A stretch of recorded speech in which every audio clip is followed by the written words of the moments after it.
السلام علیکم ورحمۃ اللہ وبرکاتہ۔ الحمد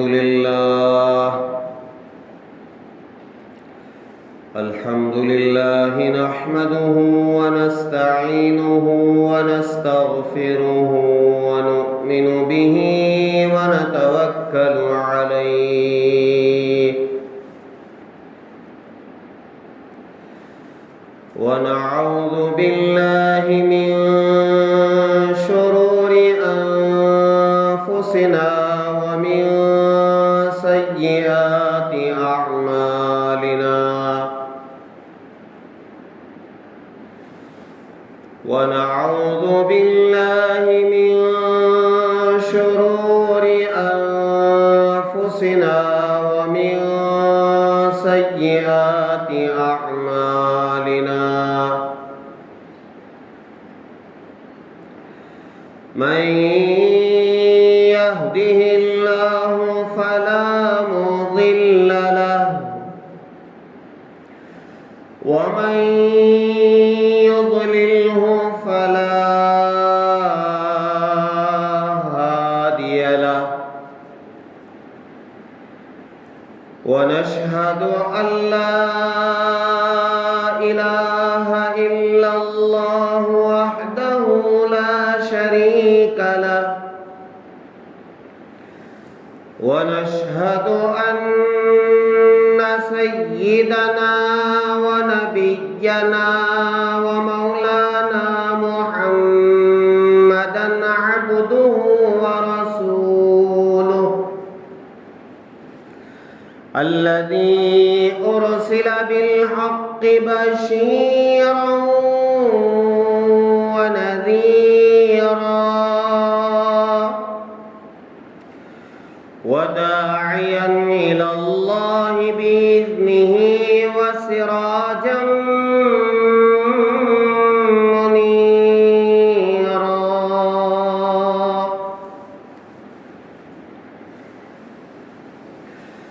أما بعد فقد قال الله تبارك وتعالى في القرآن المجيد: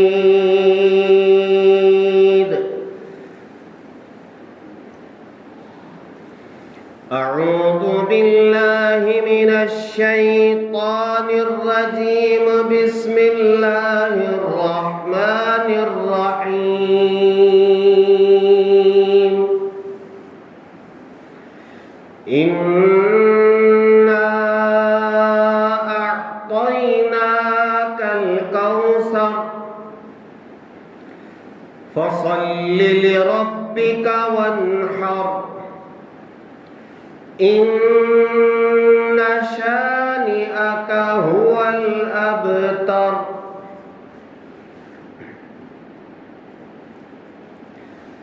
آمنت بالله صدق الله العظيم وصدق رسوله النبي الكريم ونحن على ذلك لمن الشاهدين والشاكرين والحمد لله رب العالمين۔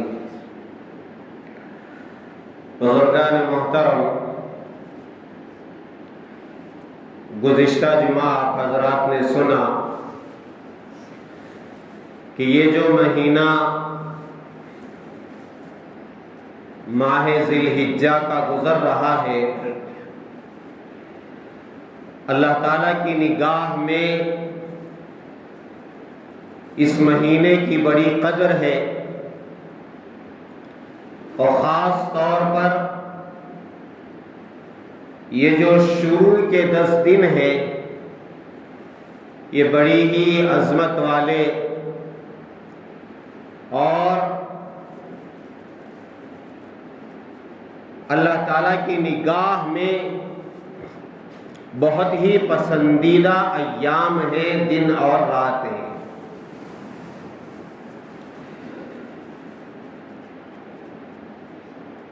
بعض علماء نے یہ سوال کیا ہے کہ رمضان کا آخری عشرہ افضل ہے یا ذی الحجہ کا پہلا عشرہ افضل ہے؟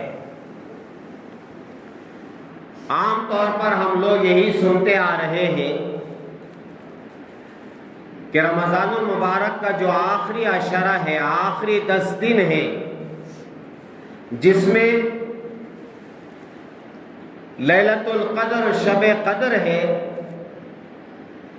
کیا وہ عشرہ افضل ہے یا پھر یہ عشرہ، یہ 10 دن؟ تو علماء نے اس کا جواب یہ دیا ہے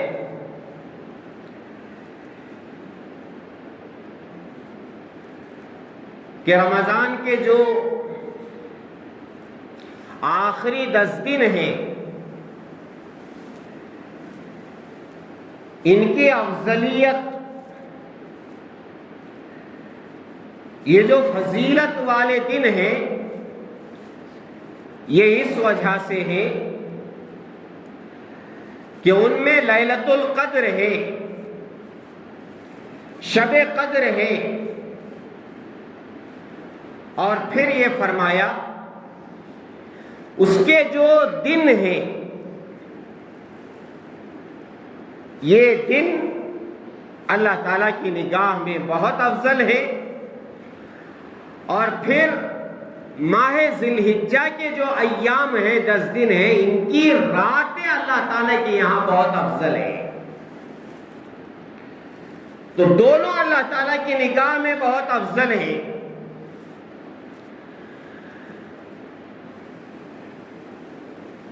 عبادت کرنے والوں کے لیے، اللہ کو راضی کرنے والوں کے لیے وہ بھی غنیمت ہے، یہ بھی غنیمت ہے۔ رمضان آیا اور گزرا، اس آدمی کے لیے جس نے عبادت کی رمضان میں اللہ کو راضی کرنے کے لیے، جب عید کا چاند نظر آ جاتا ہے تو اس کے دل میں ایک بات آتی ہے کہ یا اللہ، اتنے بہترین دن تھے، افضل راتیں، افضل دن،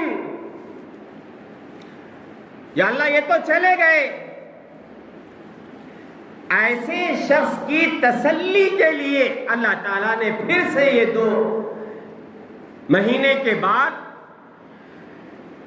شوال اور ذی قعدہ کے گزرنے کے بعد، یہ 10 دن عطا فرمائے، جسے آخرت کی فکر ہے، اللہ کو راضی کرنے کی فکر ہے، اپنے اعمال نامے میں نیکیوں کے بڑھانے کی فکر ہے، اسے افسوس کرنے کی ضرورت نہیں ہے۔ دوبارہ اللہ نے ایسے ایام عطا کیے ہیں جن میں عبادت کرنا اللہ تعالیٰ کو دوسرے ایام میں عبادت کرنے سے زیادہ پسند ہے۔ یہ جو 10 دن ہیں، اس میں اللہ تعالیٰ کی عبادت اللہ کو بہت پسند ہے۔ آپ جو بھی عبادت کریں، مالی عبادت کریں، قولی عبادت کریں، بدنی عبادت کریں، زبان سے ادا کریں، بدن سے ادا کریں، مال سے ادا کریں، اللہ تعالیٰ کو دوسرے ایام سے زیادہ ان ایام میں عبادت کرنا بہت پسند ہے۔ اسی لیے حدیث میں فرمایا گیا، ان 10 دنوں میں روزہ رکھنا، اگرچہ کہ نفل روزے ہیں، لیکن ثواب کے اعتبار سے ایک روزہ 1 سال کے روزوں کے برابر ہے۔ ایک روزہ رکھنا ثواب کے اعتبار سے 1 سال کے روزوں کے برابر اللہ کی نگاہ میں، اور 1 رات عبادت کرنا لیلۃ القدر میں عبادت کرنے کے برابر اللہ تعالیٰ ثواب عطا کرتے ہیں۔ الحمدللہ ہمارے معاشرے میں مرد بھی ہیں، عورتیں بھی ہیں، جب یہ ایام آتے ہیں تو ان کی عبادتوں میں اضافہ ہوتا ہے، اور خاص طور پر روزے رکھنے کا بڑا اہتمام ہوتا ہے۔ پورے 9 دن، 1 ذی الحجہ سے لے کر 9 ذی الحجہ تک عورتوں کو میں نے دیکھا روزے رکھنے کا بڑا اہتمام. کیوں؟ اس لیے کہ ایک روزہ 1 سال کے روزوں کے برابر. اس لیے میرا عزیزو، جتنے دن باقی رہ گئے ہیں، 4 دن تو گزر گئے بلکہ چوتھا دن گزر رہا ہے، جس سے میں نے عرض کیا تھا کہ چاند نظر نہ آئے تو منگل سے ذی الحجہ شروع ہوگا. منگل، چہارشنبہ، جمعرات اور جمعہ، آج 4 تاریخ ہے ذی الحجہ کی، اور ہماری عید ہوگی جمعرات. تو یہ ایام عبادت کے ایام ہیں. حاجی حج کے لیے جا رہے ہیں، اور جو پہنچ گئے ہیں وہاں وہ عمرہ کر رہے ہیں، طواف کر رہے ہیں.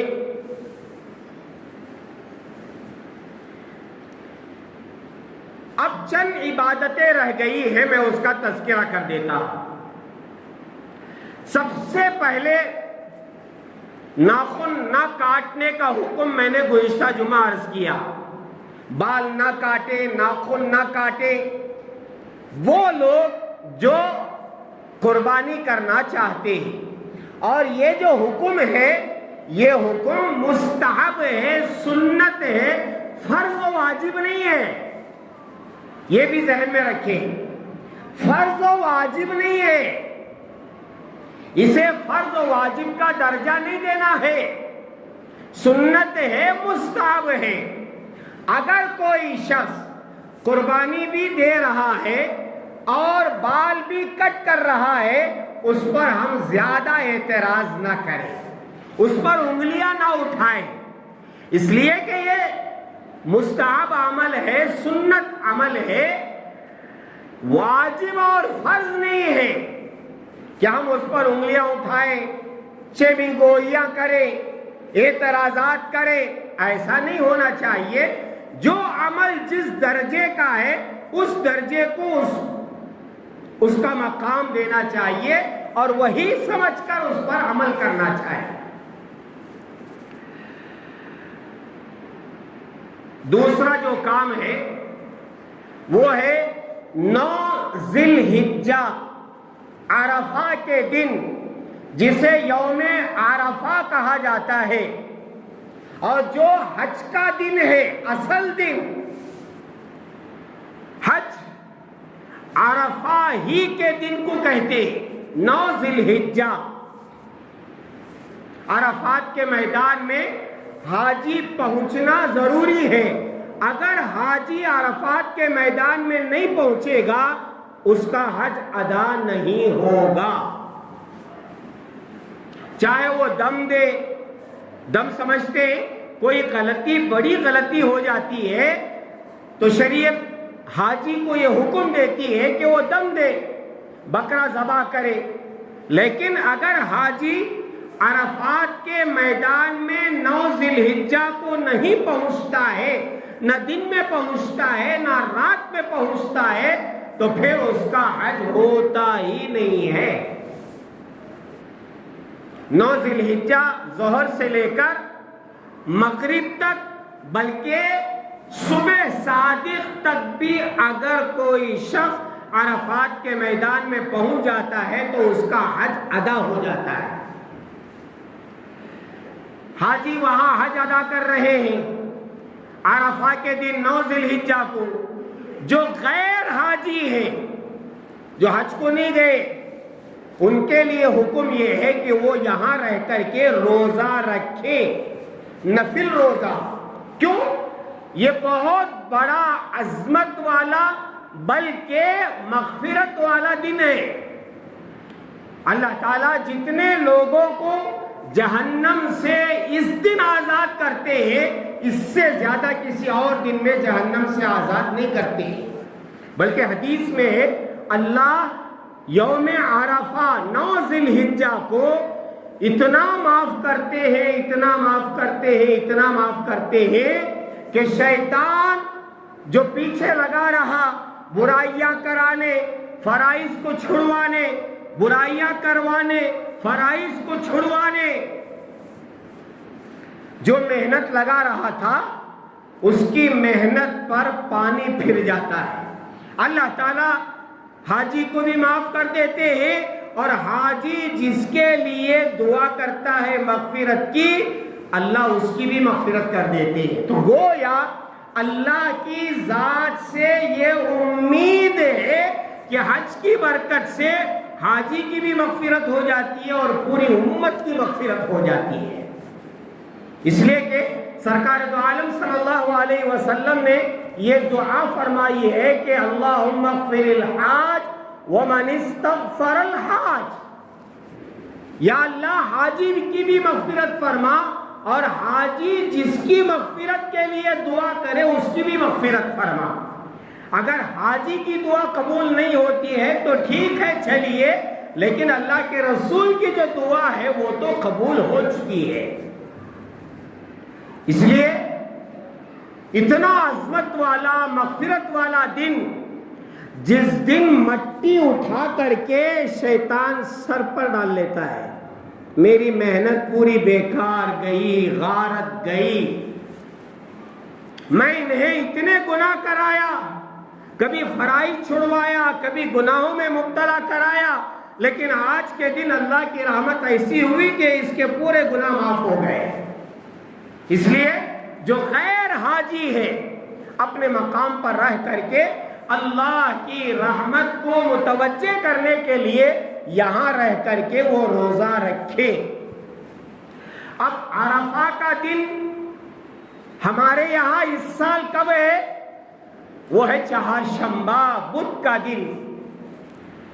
بدھ کے دن، چہارشنبے کے دن ہم نفل روزہ رکھیں۔ اللہ کے رسول علیہ السلام سے پوچھا گیا، اے اللہ کے حبیب، اس روزے کی فضیلت کیا ہے، ہمیں کیا ملے گا؟ اللہ کے رسول علیہ السلام نے فرمایا، میں اللہ سے یہ امید کرتا ہوں اس ایک روزے کی برکت سے ایک سال پہلے اور ایک سال اگلے آنے والے سال کے صغیرہ گناہ اللہ معاف کر دیتے ہیں۔ ہاں، 2 سال کے گناہ اللہ معاف فرمائیں گے، ایک اگلے اور ایک پچھلے۔ اس لیے میرا عزیزو، چہارشنبے کے دن جو لوگ 9 روزے رکھ رہے ہیں بہت مبارک ہے، اور اگر آپ 9 روزے نہیں رکھ پا رہے ہیں، ایک روزہ رکھے، وہ بھی نفل ہے، فرض واجب نہیں ہے، لیکن فضیلت، بہت بڑی فضیلت والا روزہ ہے چہارشنبے کے دن۔ جو لوگ رکھ سکتے ہو ضرور رکھیں۔ ہمارے نوجوان ہیں، بوڑھے بھی ہیں، بیماری ہے الگ بات ہے، نہیں روزے رکھ سکتے بیماری کی وجہ سے، وہ الگ بات ہے، لیکن جن کو طاقت ہے، ہمت ہے، رکھ سکتے ہو، ان سے میری درخواست یہ ہے کہ وہ چہارشنبے کا روزہ رکھے۔ یوم عرفہ 9 ذی الحجہ کا، ایک سال اگلے اور ایک سال پچھلے کے گناہ اللہ کی ذات سے امید ہے کہ اللہ معاف فرمائے گا، رکھیں گے انشاءاللہ۔ تیسرا عمل یہ ہے تکبیرات تشریق کا پڑھنا۔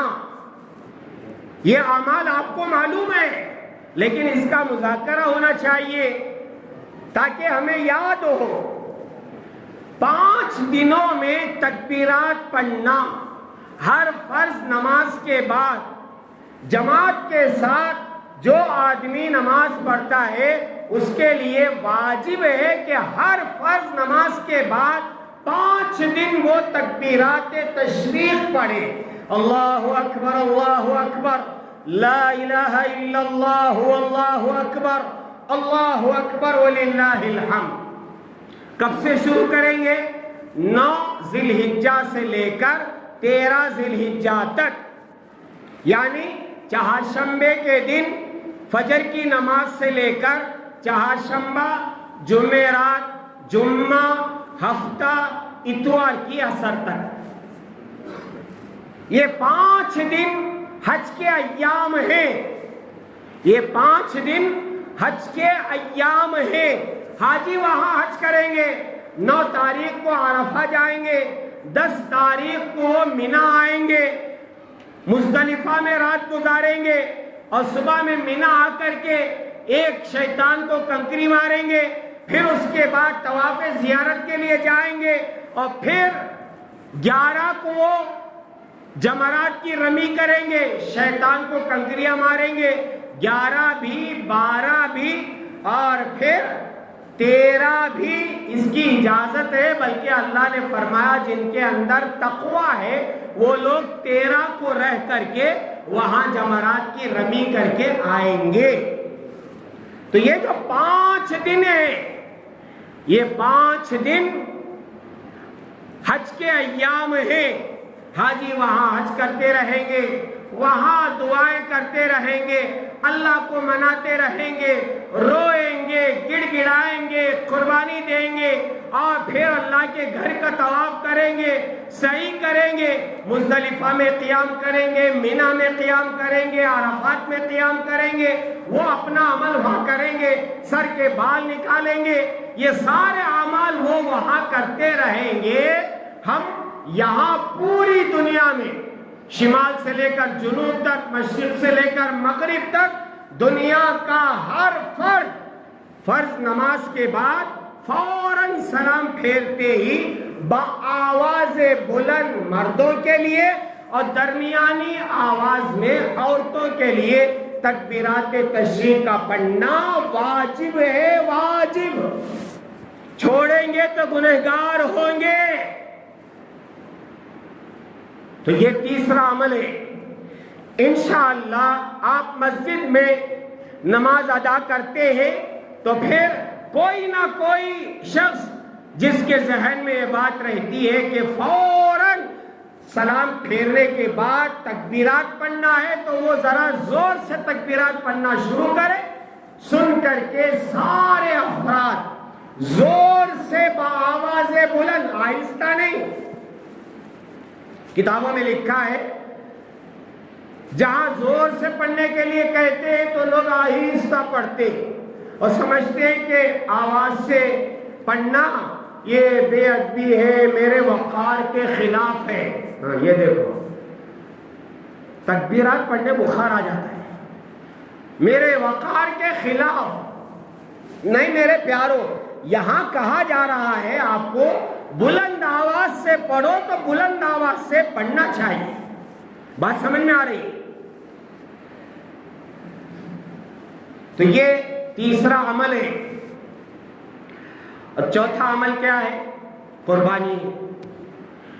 ہم لوگ الحمدللہ ثم الحمدللہ مسلمان ہیں۔ مسلمان اللہ کے احکامات پر عمل کرنے والے کو کہا جاتا ہے۔ مسلمان کسے کہتے ہیں؟ اللہ تعالیٰ کے احکامات پر۔ ایک اور چیز کا میں اضافہ کر لیتا ہوں، اللہ تعالیٰ کے احکامات پر بغیر چون و چرا کے عمل کرنے والا مسلمان ہے۔ یہ جو قربانی ہے، یہ قربانی اللہ تعالیٰ کا حکم ہے، ہر حال میں اس کو کرنا ہے۔ قربانی کس پر واجب ہے؟ رمضان میں جسے زکوٰۃ دینا فرض ہے۔ رمضان میں مطلب ہم لوگ رمضان میں ادا کرتے ہیں، اس لیے میں کہہ رہا ہوں جس پر زکوٰۃ فرض ہے اسے قربانی دینا واجب ہے۔ خوشی سے ہر آدمی دے سکتا ہے، جیسے خوشی سے صدقہ و خیرات جتنا چاہے آپ کر سکتے ہیں، اسی طریقے سے اگر کوئی خوشی سے بغیر سود لیے، اسے یاد رکھو، قربانی کرنا ہے، میرا بھائی قربانی کر رہا ہے، میری بہن قربانی کر رہی ہے، میرا پڑوسی قربانی کر رہا ہے، میرا دوست قربانی کر رہا ہے، اگر میں قربانی نہیں کروں گا میری عزت اس کے سامنے چلی جائے گی، میری ناک اس کے سامنے کٹ جائے گی، اس لیے پیسے بھی نہیں ہیں۔ اب لون لینا آسان ہے، قرض لینا آسان ہے، تو لون میں سود دے کر انٹرسٹ کا پیسہ لگا کر کے آپ قربانی کرنا چاہتے ہیں، تو یہ حرام ہے، حرام ہے، حرام ہے۔ محنت برباد گناہ ثابت، ہمارا ایک محاورہ ہے اردو میں، محنت برباد۔ آپ نے قربانی کی، 10 12 15 ہزار کا آپ نے بکرا لیا، لیکن کیسے لیا؟ سود کا پیسہ، بٹی کا پیسہ، لون کا پیسہ، اور پھر آج کل چٹی کا پیسہ۔ عورتیں چٹیاں اٹھاتی ہے۔ نہیں میرا عزیز ہو، اگر آپ پر قربانی فرض نہیں ہے، ناک کا کوئی مسئلہ نہیں ہے، ناک کا کوئی مسئلہ نہیں ہے، نہیں کر رہے ہیں، ہم پر فرض نہیں ہے، کوئی بات نہیں، دوست کرے کرے، بھائی کرے کرے، بہن کرے کرے، رشتہ دار کرے کرنے دے، عزت کے لیے ناک کٹ جائے گی اس کے سامنے میں نے قربانی نہیں دیا، نہیں، اس کی بالکل اجازت نہیں ہے۔ اور پھر جو لوگ قربانی کر رہے ہیں ان کے بارے میں اللہ تعالیٰ نے ایسا معلوم ہوتا ہے، اللہ نفس پکڑ کر کے ہماری بیماری بتا رہا ہے، ارے وہ تو پیدا کرنے والا ہے، وہ نہیں بتائے گا تو اور کون بتائے گا؟ اللہ نے فرمایا لَن يَنَالَ اللَّهَ لُحُومُهَا وَلَا دِمَاؤُهَا وَلَكِنْ يَنَالُهُ التَّقْوَىٰ مِنكُمْ۔ یہاں اللہ تعالیٰ قیامت کی صبح تک آنے والے مسلمانوں سے یہ فرما رہے ہیں کہ دیکھو، قربانی میں جو چیز دیکھتا ہوں وہ تمہاری نیت اور تمہارا تقوی دیکھتا ہوں۔ چاہے تم کم قیمت کا جانور خریدو یا پھر بولی لگا لگا کر کے لاکھوں کا روپیہ دے کر کے تم جانور خریدو، میں نہیں دیکھتا کہ یہ 10,000 کا ہے یا 1 لاکھ کا ہے یا پھر 50 لاکھ کا ہے یا 50,000 کا ہے، دبلا ہے، پتلا ہے، موٹا ہے، تازہ ہے، یہ نہیں دیکھتا ہوں۔ پھر میں تو تمہارا تقوی دیکھتا ہوں، تمہاری نیت دیکھتا ہوں، میں یہ قربانی کیوں کر رہا ہوں؟ محلے میں میرا نام ہو، ماشاءاللہ بڑے بڑے سینگوں والا بکرا لا کر کے گشت ہو رہا ہے، ادھر کی گلی سے ادھر کی گلی، ادھر کی گلی سے ادھر کی گلی، نہیں میرے پیار۔ جانوروں کو باندھ کر کے ان کو کھلاؤ پلاؤ، ان سے انسیت پیدا کرو، ان کے ساتھ کچھ دیر رہو۔ نیتوں کو خراب کرنا، دکھلاوا کرنا، ریا کرنا، اس کی بالکل اجازت نہیں ہے۔ محنت برباد، گناہ ثابت، آپ کے پیسے بھی جائیں گے اور پھر ثواب بھی کچھ نہیں ملے گا۔ اس لیے جو حضرات قربانی کر رہے ہیں، اللہ کا حکم سمجھ کر کے اور پھر ثواب کی نیت کیا ہے؟ پوچھا گیا اللہ کے رسول علیہ السلام سے، ما هذه الاضاحی یا رسول اللہ صلی اللہ علیہ وسلم، اے اللہ کے رسول یہ قربانیاں کیا ہیں؟ تو اللہ کے رسول علیہ السلام نے فرمایا، سنت ابیکم ابراہیم، تمہارے باپ حضرت ابراہیم علیہ السلام کی سنت ہے۔ حضرت ابراہیم علیہ السلام کو جس وقت حکم دیا گیا کہ اپنے بیٹے کو قربان کرو، اور وہ بھی حضرت جبرائیل کو بھیج کر کے نہیں بلکہ خواب میں بشارت کے ذریعے سے اللہ تعالیٰ نے یہ حکم دیا کہ تم اپنے بیٹے اسماعیل کو قربان کرو۔ ایک دن دیکھا، دوسرے دن دیکھا، اور پھر تیسرے دن دیکھا تو پکا یقین ہو گیا اللہ کی مرضی یہ ہے، اللہ کی چاہت یہ ہے، اللہ میرے لختے جگر کو اس کی راہ میں قربان کرانا چاہتے ہیں۔ اس لیے کہ حضرت اسماعیل علیہ السلام نور نظر تھے ابراہیم علیہ السلام کے، بہت چاہتے تھے، بہت تمناؤں کے بعد، آرزوؤں کے بعد، دعاؤں کے بعد حضرت اسماعیل علیہ السلام پیدا ہوئے تھے، جن کے یہاں اولاد نہیں ہوتی ہے اور جو مارے مارے بھٹکتے وہاں گئے یہاں گئے، وہ کیا یہ کیا، کرنے کا بھی کیا نہیں کرنے کا بھی کیا، ہاں بعد میں جب اولاد ہوتی ہے کیا محبت میں پتہ نہیں کیا کیا کر دیتے ہیں۔ اولاد کی محبت میں لوگ دیوانے ہو جاتے ہیں، ہاں محبت ایسی وہ الٹا کرے تو بھی ٹھیک، سیدھا کرے تو بھی ٹھیک، دعا کرے تو بھی ٹھیک، گالیاں دے تو بھی ٹھیک، باپ کو تماچا مارے تو بھی ٹھیک، ماں کو تماچا مارے تو بھی ٹھیک، اکلوتا بیٹا گت اکلوتی بیٹی گتی،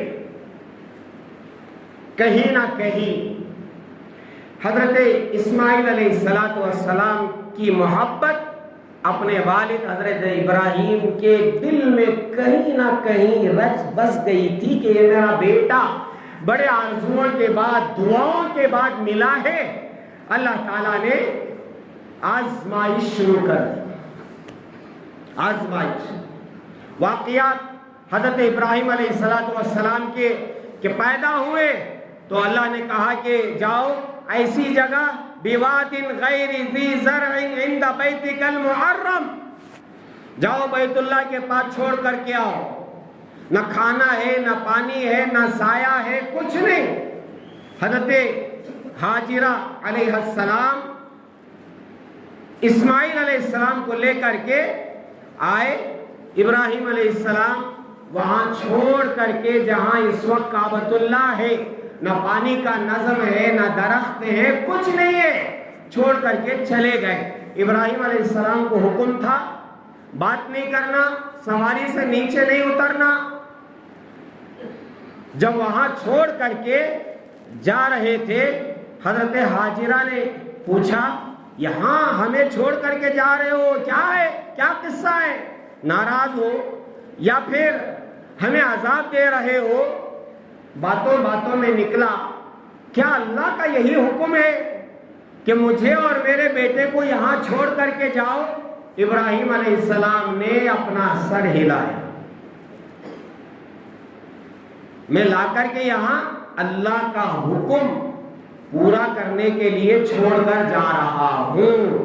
تو حضرت ہاجرہ نے اس وقت فرمایا جاؤ جاؤ اللہ ضائع نہیں کریں گے، جاؤ جاؤ اللہ ضائع نہیں کریں گے۔ پہاڑوں کے بیچ میں ایک انسان نہیں، ایک پرند نہیں، ایک چرند نہیں، پانی کا کوئی نظم نہیں، لیکن جب اللہ کا حکم پورا کیا حضرت ابراہیم علیہ السلام نے، اور پھر خوشی خوشی حضرت ہاجرہ اور حضرت اسماعیل دونوں مل کر کے اللہ کا حکم پورا کر رہے ہیں، اس کی برکتیں آج تک موجود ہیں۔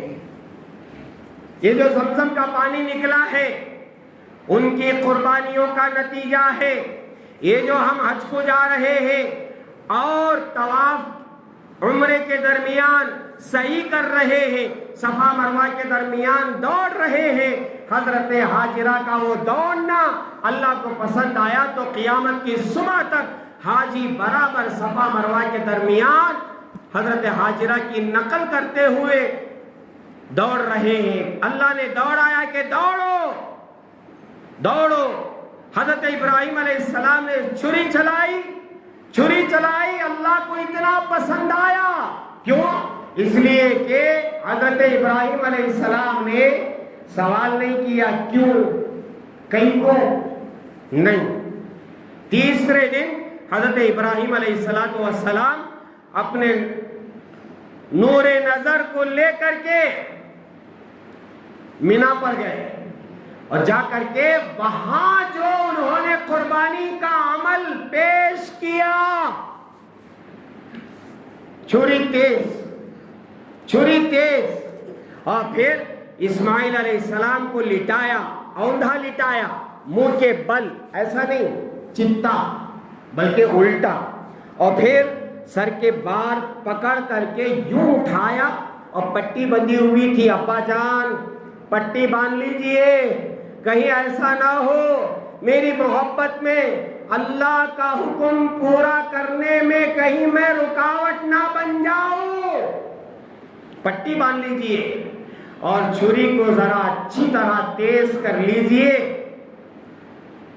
بیٹے کی زبان سے یہ الفاظ, ابا جان میرے کپڑے ذرا سنبھال کر کے رکھیے, میں جب تڑپوں گا خون کہیں زیادہ کپڑوں کو نہ لگ جائے اور امی کو کہیں زیادہ تکلیف نہ ہو جائے.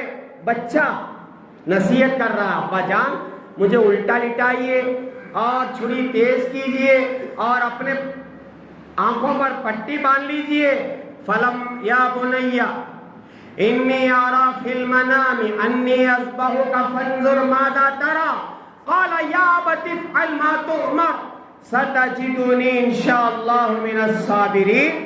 فلما اسلما وتلہ للجبین, ابراہیم علیہ السلام یوں بال پکڑ کر کے اٹھائے اور آنکھ بند ہے, بسم اللہ اللہ اکبر, گلے پر چھری چل رہی, اللہ اکبر. فرشتوں کی چیخ نکل گئی کہ یا اللہ یہ کیا ہو رہا ہے. ایک باپ اپنے بیٹے کے گلے پر تیز چھری چلا رہا ہے. فرشتوں میں چیخیں نکل گئی, چیخیں. اللہ نے سارا منظر دیکھا, واہ جن کو میں نے خلیل بنایا, دوست بنایا, یوں ہی نہیں بنایا. ہاں معمولی ایک ہانڈی خریدنے کے لیے ٹھونگ مار کر کے پہلے لوگ ہانڈی خریدتے تھے. ہانڈی معلوم, آج کل کے بچوں کو وہ بھی نہیں معلوم. ہانڈی, مٹی کی ہانڈی لینا تو ٹھونک مار کر کے, کہیں یہ تڑخ تو نہیں گئی ہے, ٹوٹ تو نہیں گئی ہے, اسے ٹھونک مار کر کے لیتے تھے. تو کیا ابراہیم علیہ السلام کو اللہ نے ویسے ہی دوست بنا لیا. واتخذ اللہ ابراہیم خلیلا, اللہ نے حضرت ابراہیم کو خلیل اور دوست بنایا. تو کیوں بنایا؟ اسی لیے بنایا کہ جب بھی اللہ نے ان کو کوئی حکم دیا اس میں چوں نہیں چرا نہیں, کہیں کو کرنا ویسا, کہیں کو ایسا, کہیں کو. آج کا جو نیو جنریشن ہے, سب سے بڑی مصیبت یہ ہے ان کی عقل میں جب تک کوئی بات نہیں آتی ہے ماننے کے لیے تیار نہیں. جب تک ان کی عقل میں کوئی بات نہیں آتی ہے ماننے کے لیے تیار نہیں. اسی لیے بعض ایکسپورٹ قسم کے جو لوگ ہیں وہ یہ کہتے ہیں آج لوگوں کے سامنے عقل کے دائرے میں رہ کر کے اسلام کو پیش کرو. حالانکہ یہ بھی ہے, اسلامی احکام عقل کی نظر میں, ایک کتاب کا نام میں آپ کو بتا رہا ہوں, اسلامی احکام عقل کی نظر میں. حضرت مفتی اشرف علی تھانوی رحمۃ اللہ علیہ کی اتنی موٹی کتاب ہے, اسلامی احکام عقل کی نظر میں. اگر آپ بیٹھیں گے اور پوری حقیقت آپ کو سامنے آئے گی تو آپ کی عقل بھی مانے گی کہ یہ شریعت کا حکم صحیح ہے. لیکن وہاں تک جانے کی ضرورت نہیں ہے. ہمارا کام یہ ہے آمنا سلمنا صدقنا سمعنا واطعنا. کرو ٹھیک ہے کرتے, مت کرو ٹھیک ہے نہیں کرتے, بس اتنا ہی ہے. وما آتاکم الرسول فخذوا وما نہاکم عنہ فانتہوا. یہ ہے مسلمان, جو کہے کرو بس کرو, جو کہے نہ کرو تو چھوڑ دو. ابراہیم علیہ السلام کی یہی ادا اللہ کو پسند آئی, اسماعیل علیہ السلام کی یہی ادا اللہ کو پسند آئی.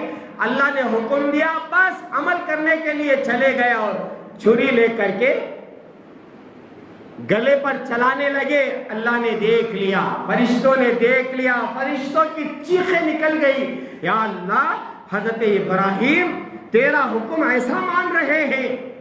تب اللہ نے جبرائیل کو بھیجا کہ جاؤ جاؤ, جو میں نے کہا وہ انہوں نے کر دیا.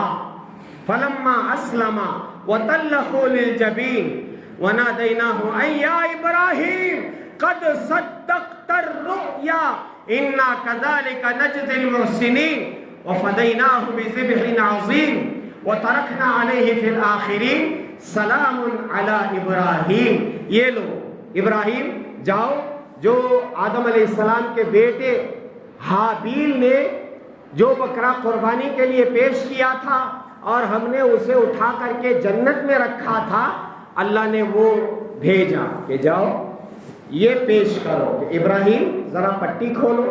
پٹی کھولا، دیکھو بیٹا زندہ ہے، سلامت ہے، اللہ نے تمہارا عمل قبول کر لیا. اب اللہ یہ فرماتے ہیں بجائے اسماعیل کے اس میڈھے کو آپ قربان کریں. یہی سنت اللہ نے وَتَرَكْنَا عَلَيْهِ فِي الْآخِرِينَ، آنے والوں کے لیے یہی سنت اللہ نے باقی رکھی ہے. سلام علی ابراہیم، اللہ تعالیٰ ابراہیم علیہ السلام کو سلام کر رہے، سلام ہو، سلامتی ہو ابراہیم علیہ السلام پر. یہی وہ حکم ہے ہم ادا کرنے جا رہے ہیں. دیکھو میرا عزیزو، حالات بہت نازک ہیں. بکرا آپ قربانی کرتے ہیں کوئی اعتراض نہیں ہے، بکری کرتے ہیں کوئی اعتراض نہیں ہے. جہاں تک معاملہ گائے اور بیل کا ہے، دیکھو حالات بہت بگڑ رہے، بلکہ بگاڑے جا رہے ہیں. میں تو پہلے خطبوں میں یہ کہا کرتا تھا، بہت سخت جملے کہتا تھا کہ تم قربانی کرو، کون مائی کا لاکھ کیا کر لیتا ہے دیکھیں گے. اس طریقے کے جملے میں کہا کرتا تھا اور لوگ کر بھی رہے تھے، لیکن حالات بہت بگڑ رہے ہیں. الحمدللہ جہاں ماحول ہے وہاں راستوں میں لوگ قربانی کرتے ہیں گائے کی، بیل کی، ٹھیک ہے، اچھی بات ہے. ہمارے مولانا ارشد مدنی صاحب نے بہت سخت جملہ اس وقت کہا ہے. وہ یہ کہا ہے کہ دیکھو حکومت گائے گائے گائے گائے کر رہی ہے، ایسا کرو نیشنل برڈ مور ہے نہیں، اب یہ کام کرو نیشنل گاؤ بناؤ، نیشنل گاؤ بناؤ. جو اسے پکڑے گا ہم اسے پکڑ کے دیں گے، جو کاٹے گا ہم اسے پکڑ کے دیں گے. شرط یہ ہے کہ آپ نیشنل گاؤ بنا کر کے دکھاؤ. ہو سکے گا ان کے ہاتھ سے؟ ارے مور کو پکڑنا، اسے کاٹنا، اسے کھانا ہندوستان میں نیشنل برڈ ہونے کی وجہ سے بہت بڑا جرم ہے، لیکن شریعت میں نہیں ہے. شریعت کہتی ہے پکڑو کھاؤ کچھ بھی کرو، آج بھی. لیکن ہندوستان کا قانون ہے، اس لیے ہم چھپ چھپا کر کے کرتے ہیں، معلوم ہونے نہیں دیتے ہیں جو کھاتے ہیں، اس لیے شریعت ہے. ایسا آج کا اخبار ہے یا کل کا اخبار ہے، دیکھو سالار میں اٹھا کر کے ارشد مدنی صاحب نے کہا کہ ایسا کرو نیشنل گاؤ بنا دو. گائے ہوتا ہے؟ نہیں ہوگا. پھر تو ہم ان کا احترام کریں گے، عزت کریں گے، قربان ہونے نہیں دیں گے. لیکن کیا کریں میرے عزیز، وہ شرارت ہے، بس شرارت شرارت شرارت شرارت. اس لیے جتنا ہو سکے ذرا چھپ چھپا کر کے، یا پھر یہ ہے کہ بہتر ہے اگر حیثیت ہے تو بکرے کی قربانی کرو، گائے کی قربانی نہ کرو. اور اگر نہیں ہے تو ایسا کرو جہاں گائے قربان ہوتی ہے وہاں پیسے بھیج دو، وہ لوگ قربانی کر لیں گے. اب تو بہت آسان ہے، بیل قربانی کرتے ہیں بہت بہار میں، اڑیسہ میں، اور بہت کم قیمت میں بھی وہ لوگ کرتے ہیں کہ وہاں پہنچا کر کے اپنی قربانی کرا. لیکن یہاں تھوڑے احتیاط کی اس وقت ضرورت. کیا مطلب ڈر گئے تمہیں؟ ڈر کو نہیں، کس کے بابا کو بھی ہمیں ڈرتے نہیں. ہمیں کہتے مسلمان کھڑگے کر کو بولے تو ستورہ بھی ہمارے، چاہاں بھی ہمارے نہیں ہے. وہ تو ہے، اسے بولنے کی ضرورت نہیں، لیکن مصلحتاً آپ حضرات تھوڑا احتیاط کے ساتھ کام کریں اور گندگی کا ذرا پاس و لحاظ کرے، خیال کرے، صاف ستھرائی. ایسا نہیں ہے کہ میں قربانی دے رہا ہوں سو پڑوس والے انہیں پیشاب کر رہا ہے، پاخانہ کر رہا ہے، انہیں گوبر ڈال رہا ہے، انہیں کیا وہ مینگنیاں ڈال رہا ہے. میں قربانی کروں اس میں کیا تو بھی کر لے، ایسا صاف ستھرائی کا لحاظ کریں، ٹھیک ہے؟ انشاءاللہ ہم لوگ جمعرات کے دن عید منائیں گے اور چہارشنبے کے دن روزہ رکھیں گے اور چہارشنبے سے ہی انشاءاللہ تکبیرات تشریق پڑھیں گے انشاءاللہ، اور جتنی عبادت ہم کر سکتے ہو ان ایام میں کریں، اور قربانی کے جانوروں سے محبت پیدا کریں، ان کو کھلائیں پلائیں، اور 2-4 دن پہلے ہی لا کر کے گھر میں غلیظ ہو جاتا، گھر ہوں گے غلیظ ہوا کیا ہوں گے، میں ایک بات بولتا ہوں، پاخانے کو گئے تو غلیظ ہوتا نہیں، غلیظ ہوتا کر تم کو ہم بڑھ گئی دھو لگاتے نہیں، ایسے ہی جانور اگر گھر لاتے ہیں تو گندگی ہوتی ہے، اسے صاف کریں دھوئیں، یہ محبت کی نشانی ہے۔ اس طریقے سے ہم قربانی کریں اور پھر اس کے بعد حصوں کی جو تقسیم ہے وہ برابر کریں، غریبوں میں اور پھر رشتہ داروں میں، اور جہاں مستحق ادارہ ہے اس ادارے کو اپنے چرمہائے قربانی پہنچائیں۔